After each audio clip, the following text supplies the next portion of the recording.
Welcome to the SA Digital Marketing Podcast. My name's Terence Mentor, and I'm a digital marketer who has realized that since this industry is constantly changing, we need to be constantly learning. And I think the best way to learn all of those things is to talk to the people who are doing all of those things. So this podcast is a chance to do just that.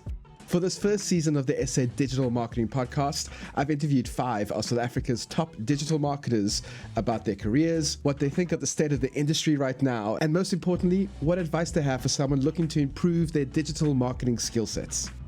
Now, we couldn't do anything, really, without the plethora of tools that are now available to us. But are we at a point right now where there are so many options that it's easy to choose ones that are way too complicated for our needs, or on the other hand, completely miss out on tools that might make our day-to-day work just so much easier? In this episode, we talk about the tools that our 5 digital marketers use regularly and cannot live without, starting with John O'Dogood.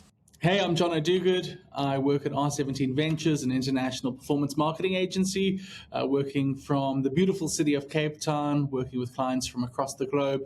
And I currently work in helping businesses grow to achieve growth through customer acquisition or retention, and really helping them build and scale their brands as quickly as possible. When it comes to your day-to-day work, especially when it comes to the analysis of the data, which I'm assuming is a big part of what your company does in general, is analyzing, lots amount of information.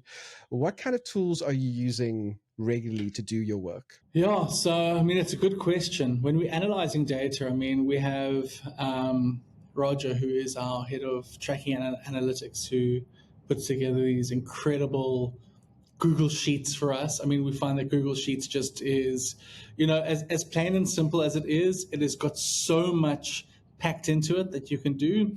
And so he puts together these Google Sheets and these Looker Studio dashboards for us that do all the magic. There's a lot of kind of data analysis and data science that goes into also simplifying the data for us so that we're able to understand it. But also, for us, it's about looking at, even in ad accounts or in general, looking at the soft stats and the hard stats. So depending on what it is that we are optimizing for, we can use those. So, if we're optimizing for leads, for example, the hard stats, of course, are how many leads came in, what is the quality of the leads, how many became a SQL, how many became a SAL, how many became a qualified client. On the other side of the thing, we've got the soft stats. So looking at the click-throughs, which creative drove the most clicks, what messaging works to get you the most clicks, looking at how many clicks you're getting, the cost per click, the CPMs. For us, we don't put too much focus on CPMs, click-throughs, and CPC, etc. They are important, but they're not the most important, because if ultimately you might have a higher CPM, a higher cost per click, but you get a high-quality client as a result of that lead that came through, it really doesn't. It sorts itself out. It doesn't matter so much. So we work quite extensively with our clients to work across their funnels. So even in lead generation, understanding that it doesn't just end at getting the lead. It's about what happens after that lead. So we're able to optimize campaigns based on that. And so understanding that data and also being able to put together simulations based on what data we're seeing, or to be able to work out how we can improve. So we've got some simulation models that we use also. I'm Michelle Marie. I'm based in Cape Town, South Africa. I am currently completely remote. I do go into the Cape Town office every now and again, but really it's a work from home, fully remote role. The company that I work for is Online Travel Training, which is a UK-based digital training platform aimed at the travel trade globally. But also the core focus for their marketing is the UK market, the UK travel trade market. So that's a little bit more about me. So let's talk about tools. Yes. Because I know obviously a big part of the work that you do is training, but you're still in the world. you're not just teaching, you're doing as well. What kind of tools are you using just every day that you find makes your work easier? Well, in terms of email marketing automation, which are journeys, email sends, etc., I use Force 24, which is a fantastic tool. In terms of socials, while I don't use it every day, my team does, and that is Hootsuite. I just do double checks on their social posting. I do use ChatGPT quite extensively, although I don't use it to write my content, but I definitely do use some of the content as a building block for writing my own content. I use Umbraco, which is a legacy website design tool I inherited when I joined the company. Although I have personal preferences and would love to migrate everything over, sometimes we use what we have to use. I used to use Adobe extensively for my design tools, but I moved to Canva Pro within the last 2 years. And I find for my needs, it's completely functional. Obviously, if you're a creative designer in the digital space or otherwise, you might need the additional functionality, but Canva Pro gives me everything I need. For reporting, depending on whether I'm dealing with an analyst or whether I'm dealing with senior management, typically PowerPoint for senior management reporting or Excel for reporting to an analytical person. And then in terms of web metrics and tracking, I typically use Google Analytics and Design Studio. I know that the move has been over to Tag Manager. I have not gotten to the point where I'm fully confident in my skill set there, but I will be. But yeah, those are primarily the tools that I use on a daily basis. And obviously I'm sure there are other tools that if So we many. followed you for a week, we're like, oh, they're also using that, and you're using that, and you're Yes. using that. I'd like to come back to the Canva conversation for a moment, Sure. because you were saying something very interesting, that you were using the Adobe suite, but you're finding that the Canva, what you can do in Canva is functional Yeah. enough for you to get by, Yes. versus a focused complete designer who's doing Yeah. like bespoke work.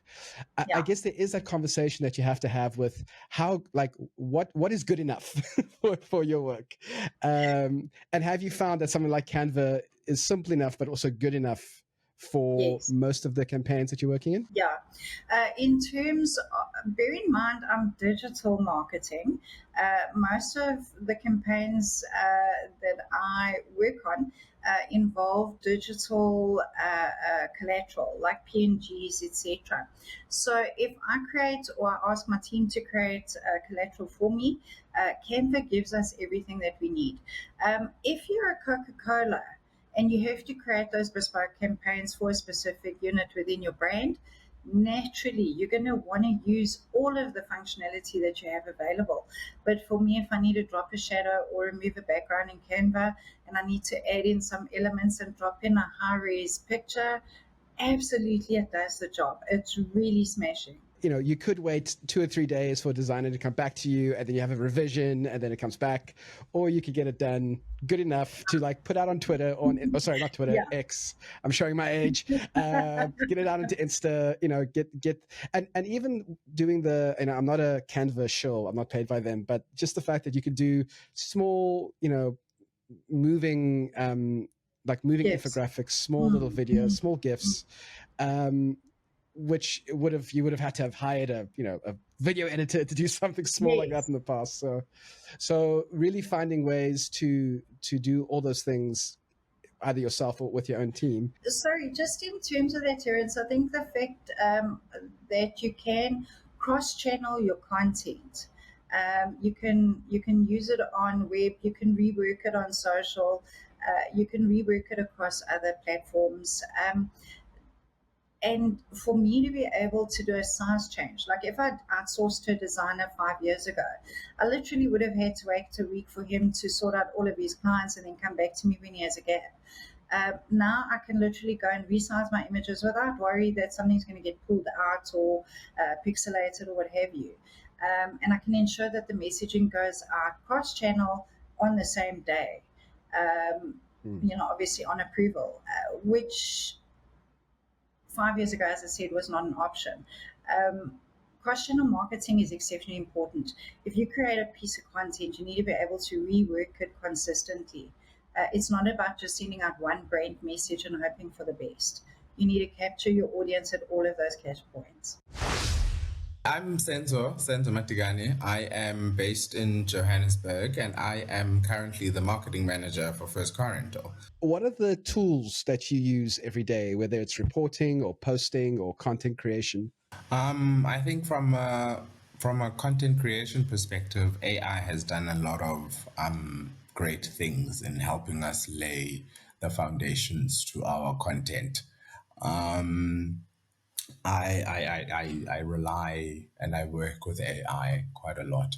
From a social media perspective, also the platforms that we utilize are quite great with regards to the analytics and the insights that can be gleaned from their reports. But over and above that, I think your Hootsuite, which I use quite often, is quite great as far as social media and social listening is concerned. From a reporting perspective, there's also Meltwater. As far as media goes, that also then tracks or has the ability to track public sentiment on my brand and what exactly is going on and what are people talking about. Do I need to respond to anything urgently? Is there perhaps a campaign that I would need to craft to deal with particular issues that have arisen in the past? So yeah, I think from a list of tools, it's social media listening and social media content analytics data becomes very important for me. And yeah, that list, I guess, kind of sums up all of the tools that I utilize. Cool. So I'm Abby Kluti. Some can say Kluter, doesn't matter. I'm from Cape Town, still residing in Cape Town, and I am currently a digital strategist for an NGO called the Zero Dropout Campaign. Are there any specific tools that you just find yourself using regularly or daily? I think for me and working in a team, Asana has been throughout my career. Actually, that app keeps me sane. I won't lie.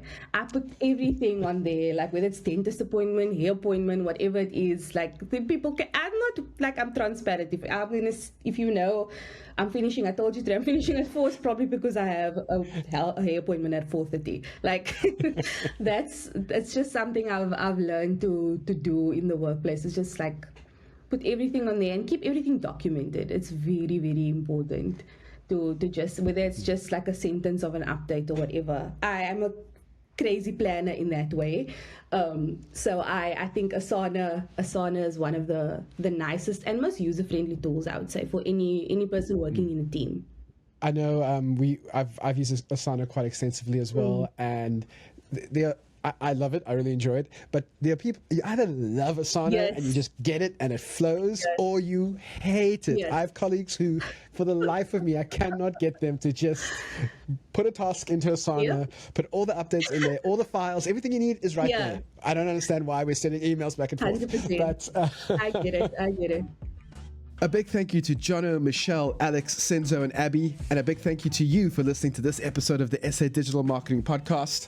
Remember, in each episode, we've tackled a question that you might have if you're thinking of starting or moving up in your career in digital marketing. So if you missed out on the first 4 episodes, go back and give them a listen because there's some great advice throughout those episodes. If you're listening to this on Spotify, please leave a comment in the app and I'll respond to you there.